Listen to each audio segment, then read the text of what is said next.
Привет, друзья! Сегодня у меня в руках вот такой совершенно убитый рентгенметр DP1V. Его уже собирались отнести в металлоприемку, я его выкупил в последний момент. Правда, продавец успел таки скрутить с него винты и другие детали. Состояние прибора ужасное. Крышки нет, винтов крепления корпуса и батарейного отсека нет. Корпус имеет множество сколов краски, глубокие царапины, вмятины. Снизу тоже все ободрано, ножки украдены, защитная сетка порвана, переключатель режимов не крутится. Украли даже алюминиевую заглушку массой 1 грамм. Все ржавое. В батарейном отсеке выдрали прижимную планку с гайкой. Хорошо, хоть кремная колодка на месте. Защитная пленка также порвана. Внутри все окислено. Зачем-то украли даже алюминиевую фольгу и индикационные камеры. Регулятор установки нуля крутится полностью, провода оторваны. В самой индикационной камере грязь и окислы. Одно только радует, что все детали на месте. Скорее всего, обнаружится что-то еще. Но я все-таки хочу его починить. Честно скажу, что шансов немного. Я с прибором в таком состоянии встречаюсь впервые. Поэтому буду двигаться постепенно. Сначала попробую его хотя бы оживить, чтобы прибор вышел на накал. Прежде всего нужно разобраться, почему не крутится галетный переключатель. Ничего такого подозрительного я в нем не вижу. Наверное, нужно смазать подпружиненный шарик.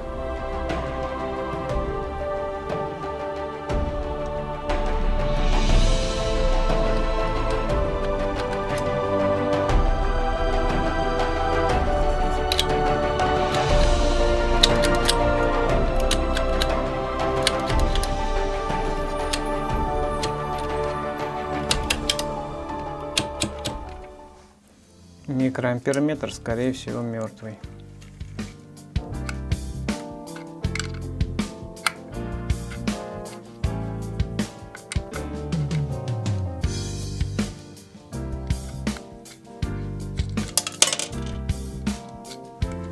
Покажу способ, как легко можно проверить его работоспособность. Берем обычную батарейку в руки. Пальцем одной руки касаемся минусового вывода микроамперметра. Во второй руке у нас батарейка, и ее плюсовым контактом касаемся плюсового вывода.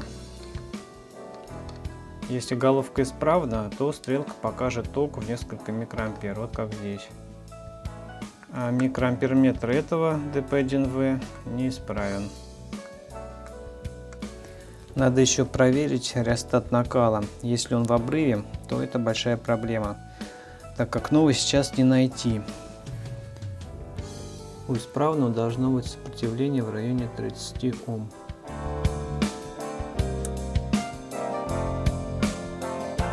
Так, ну этот вроде бы исправен, 28 Ом.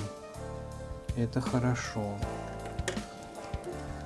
Хорошо, тогда сейчас я поставлю туда новую головку и буду проверять накал. Так, вот я поставил батарейку. Сейчас у меня такое ощущение, что он должен заработать. Так, а он действительно заработал. Так, реостат не крутится, не регулируется, но по крайней мере микроамперметр показывает ток.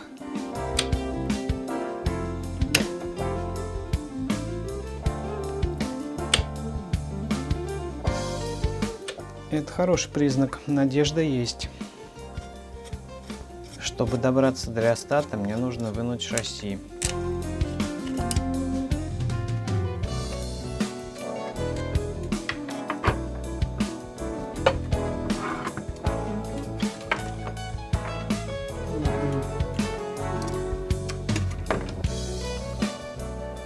За кадром я отпаял реостат, снял его.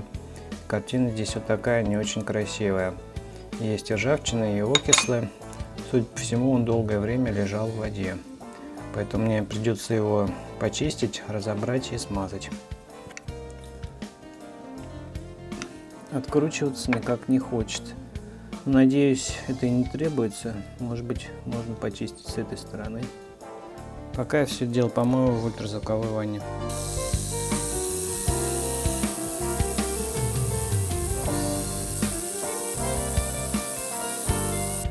Почистил реостат, все хорошо, но он все равно не крутится никак. К сожалению, мой план не сработал, поэтому пришлось мне все-таки снять стопорное колечко.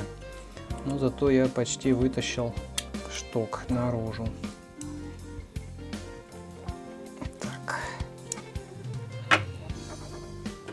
Так, я все зашкурил, теперь нанесу немного смазки. Вот я его собрал, все хорошо крутится от руки. Можно закрыть крышечкой и ставить на место.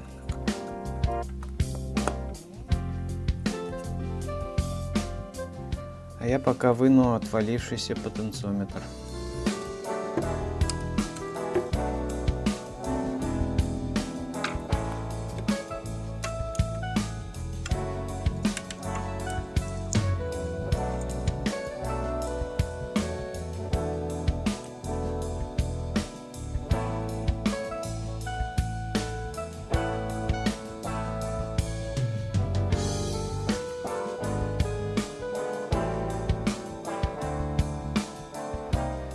Я припаял потенциометр, припаял реостат. Сейчас я их прикручу и буду проверять.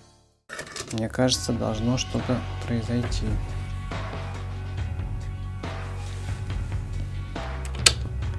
Так, накал есть.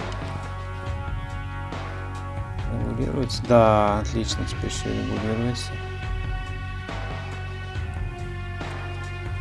Так. Да ладно. Да ладно, и это работает.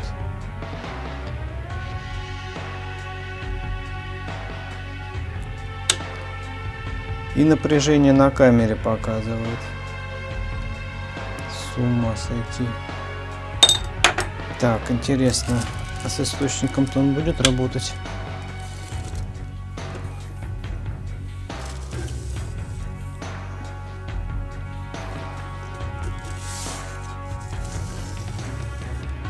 Нет, это он на мою руку реагирует. На источник не реагирует. На руку реагирует, на источник. А, подождите-ка. А, нет, реагирует на источник. Так, уношу. Уношу, стрелка падает. Подношу. Как непонятно, то ли работает, то ли нет. Что-то я не могу понять, честно говоря. Так, сейчас я его уберу. Вот, убрал. Убрал, стрелка опустилась. Ставлю на место, стрелка поднимается. А, значит, работает. Да ладно. Он реально работает. Надо только фольгой заклеить. Убрал, стрелка ушла. Поставил. Стрелка появилась. Значит, работает. Да, я не ожидал. Такого я не ожидал. Ну, отлично. Ладненько, сейчас разберемся, что дальше делать. В камере тут какой-то ужас творится. Очень все грязное. Окислы, ржавчина. Тут совсем все заржавело. Грязь. Здесь тоже все ржавая, какая-то грязь. Попробую я, наверное, за кадром открутить все эти винтики, разобрать ее и помыть. Ну, давайте хотя бы лампу сниму.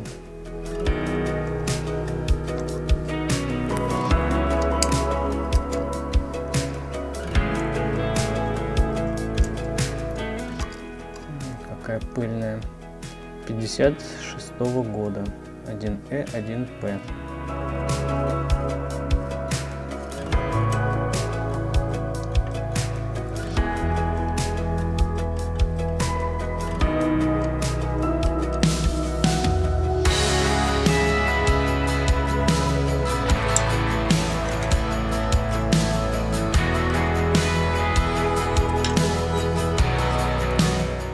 Разобрал я этот ужас, сейчас буду отмывать.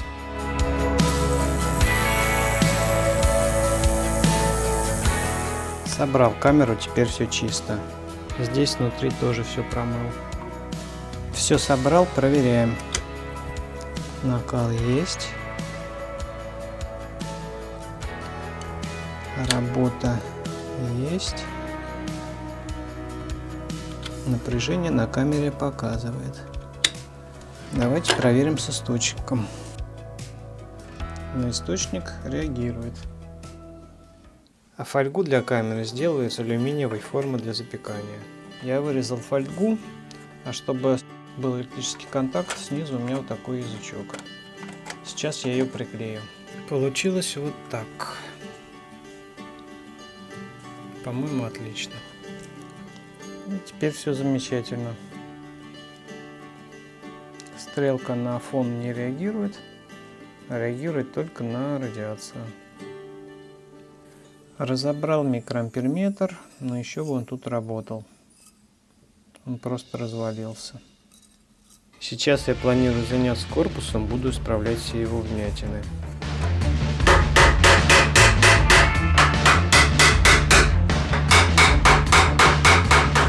Ну вот, буквально пара минут, и вмятины я устранил.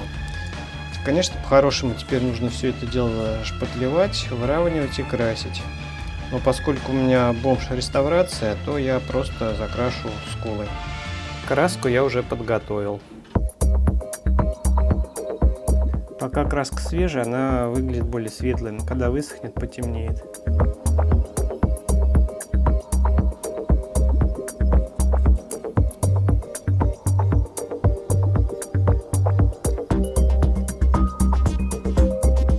Итак, друзья, скулы я закрасил, получилось более-менее неплохо, хотя, конечно, их все еще заметно. Но я и не стремился сделать все идеально. Ремонт у меня очень экономный, 0 рублей 0 копеек, поэтому будет все выглядеть так. Кроме того, я заменил микроамперметр, почистил все металлические детали, привел в порядок клювики. Отсутствующие ножки я напечатал на принтере из резиноподобного пластика.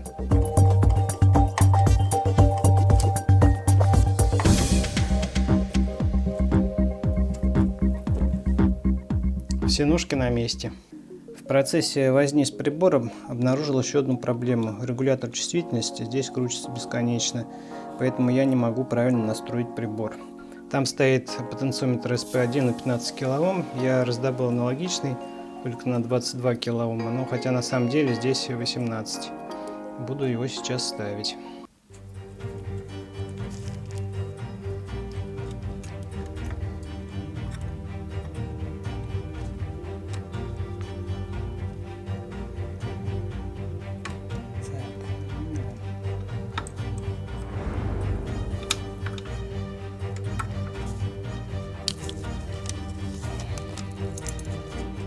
А вот так выглядит мертвый потенциометр.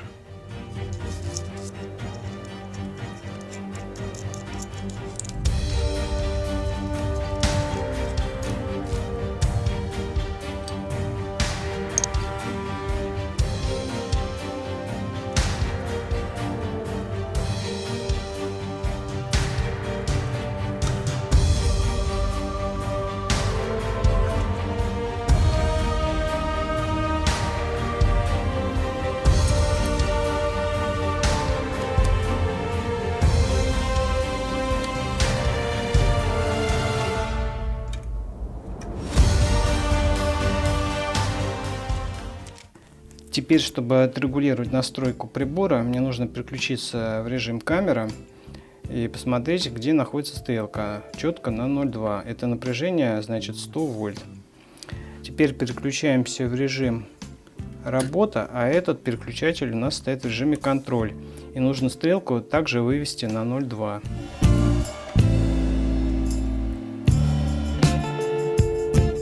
Ну вот теперь прибор правильно отрегулирован, без источника радиоактивного излучения. Давайте еще раз осмотрим инициационную камеру. Здесь все теперь чисто. Это лампа 1А1П, высокоомные резисторы, переключатель полудиапазонов. С этой стороны находится конденсатор, это для учебного блока. И здесь механизм кнопки проверки нуля. Как я уже говорил, продавец перед отправкой выкрутил все винты, кроме одного. А винты здесь необычные, не выпадающие, в продаже таких не найти. Я поинтересовался на Авито у первого попавшегося токаря, сколько будет стоить изготовление 12 винтов не впадает. Ответ меня развеселил. Я решил сделать их самостоятельно из обычных болтов М6 и М5. Сначала с помощью болгарки и дрели я обточил шестигранную головку до круглой формы. Затем также болгаркой срезал часть резьбы. Потом предварительно отшлифовал болт наждачной бумагой.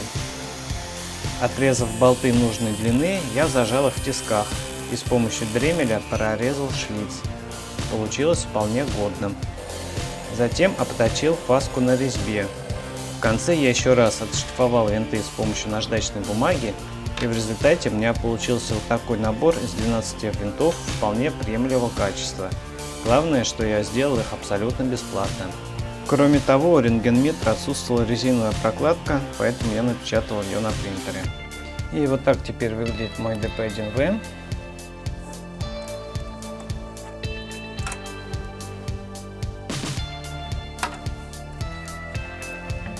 Главное, что работоспособность его восстановлена. Однако все-таки есть один нюанс. Как я ни старался, мне не удалось решить проблему с утечкой тока. Когда я нажимаю кнопку установки нуля, то я могу установить стрелку на 0. Однако при отпускании стрелка перемещается вправо. На первом поддиапазоне это особенно заметно. Ну и на втором также есть движение. Это говорит о том, что имеется ток утечки. Обычно это может быть связано с грязной лампой, либо с грязным изолятором. Но я все промыл очень тщательно. Однако проблема не ушла, поэтому не могу назвать ремонт на 100% удачным. Но в дальнейшем я еще раз попробую разобрать камеру и промыть ее части. В любом случае рентгенметр был спасен от сдачи в металлолом, так что купил я его не напрасно. Кстати, вот так DP1V выглядел на фото продавца на Авито. Теперь давайте проведем интересный опыт, такого еще точно никогда нигде не видели. У меня не один, а два источника. Попробуем зашкалить DP1.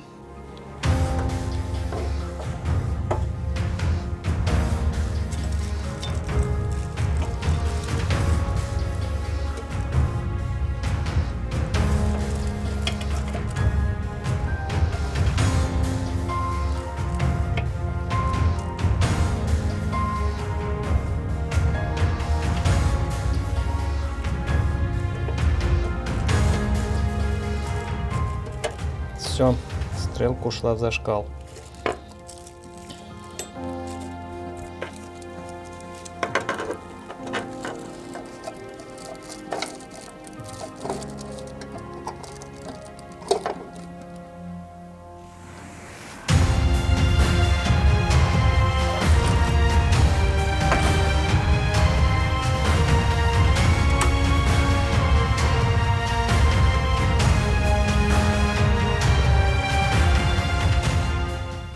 Проверим на диапазоне умножить на 10.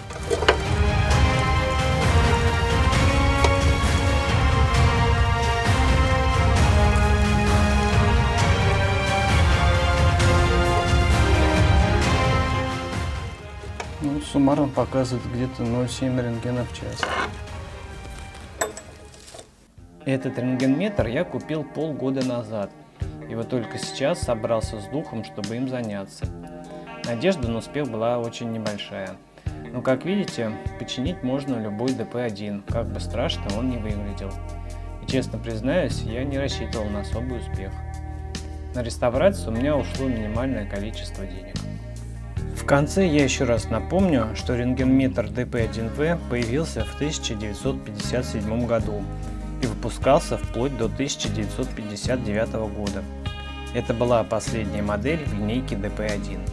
Он был усовершенствован по сравнению с предшественниками. Во-первых, диапазон измерений расширили до 500 рентген в час.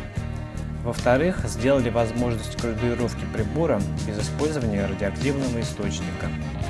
В-третьих, у DP1V появилась возможность установки учебного блока в батарейный отсек. А в остальном он остался таким же надежным ламповым прибором для проведения радиационной разведки местности. Если вы хотите подробно узнать об устройстве и работе рентгенметра, Обязательно посмотрите мой обзор DP1V, ссылка есть в описании. На этом я прощаюсь, спасибо всем за просмотр, до встречи в новых видео.